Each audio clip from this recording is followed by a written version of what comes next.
Hi കൂട്ടുകാരെ, എൻ്റെ video കാണുന്ന എല്ലാ കൂട്ടുകാർക്കും സുഖമാണല്ലോ. ഞാനിന്നിവിടെ വേനൽക്കാലത്ത് കഴിക്കാൻ പറ്റിയ ഒരു കുറുക്കാണ് തയ്യാറാക്കിയിരിക്കുന്നത്. ഇത് വീട്ടിലുള്ള സാധനം കൊണ്ടാണ് തയ്യാറാക്കിയിരിക്കുന്നത്. ആരോഗ്യത്തിന് വളരെ നല്ലതാണ്.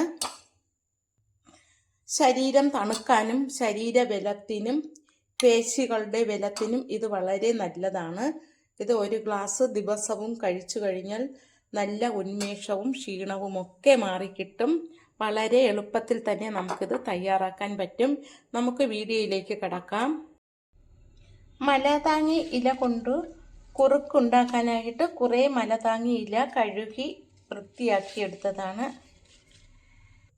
ഈ ഇല ഒരു മിക്സിയുടെ ജാറിലേക്ക് ഇട്ട് കൊടുക്കാം. ഈ ഇല ശരീരത്തിന് ബലം നൽകാനും പേശികളുടെ ബലത്തിനും വളരെ നല്ലതാണ്.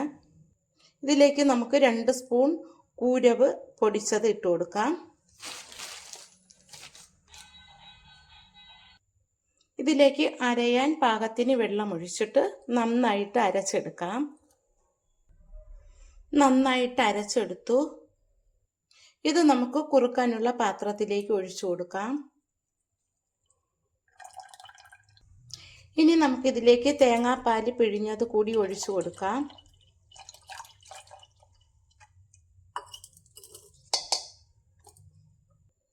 ഇതിലേക്ക് ഇനി ശർക്കര ചീകിയത് ചേർത്ത് കൊടുക്കാം. ഇനി നമുക്കിത് അടുപ്പിൽ വെച്ച് കുറുക്കിയെടുക്കാം. ഈ ഇല കിട്ടാൻ വളരെ ബുദ്ധിമുട്ടാണ്. എല്ലായിടത്തും കാണത്തില്ല. ചില വീടുകളിൽ മാത്രമേ ഇത് കാണത്തുള്ളൂ. കൂവരക് ആരോഗ്യത്തിന് വളരെ നല്ലതാണ്. പ്രമേഹത്തിനും നല്ലതാണ്. ഈ ചൂടുകാലത്ത് ഇത് കുറുക്കി കഴിക്കുന്നത് വളരെ നല്ലതാണ്. റാഗിയിൽ ഒരുപാട് പോഷകങ്ങൾ അടങ്ങിയിട്ടുണ്ട്. ഇതിപ്പോൾ കുറുകി വരുന്നുണ്ട്. കുറച്ച് സമയം കൂടി നമുക്കിത് ഇളക്കി കൊടുക്കാം. ഈ ചൂടുകാലത്ത് മലതാങ്ങി ഇലയും കൂവരകവും കൊണ്ട് കുറുക്കി കുടിക്കുന്നത് ശരീരബലത്തിന് വളരെ നല്ലതാണ്. ക്ഷീണത്തിനും നല്ലതാണ്. ഇതിപ്പോൾ തിളച്ച് നന്നായിട്ട് കുറുകി വന്നിട്ടുണ്ട്. ഇനി നമുക്ക് തീ ഓഫ് ചെയ്ത് കൊടുക്കാം. ഇത് തണുക്കുമ്പോൾ ചെറു ചൂടോടെ കഴിക്കണം. ഇത് തണുക്കുമ്പോൾ ചെറിയ ചൂടോട് കൂടി കഴിക്കണം. ഈ ചൂട് സമയത്തിന് ആരോഗ്യത്തിന് വളരെ നല്ലതാണ്.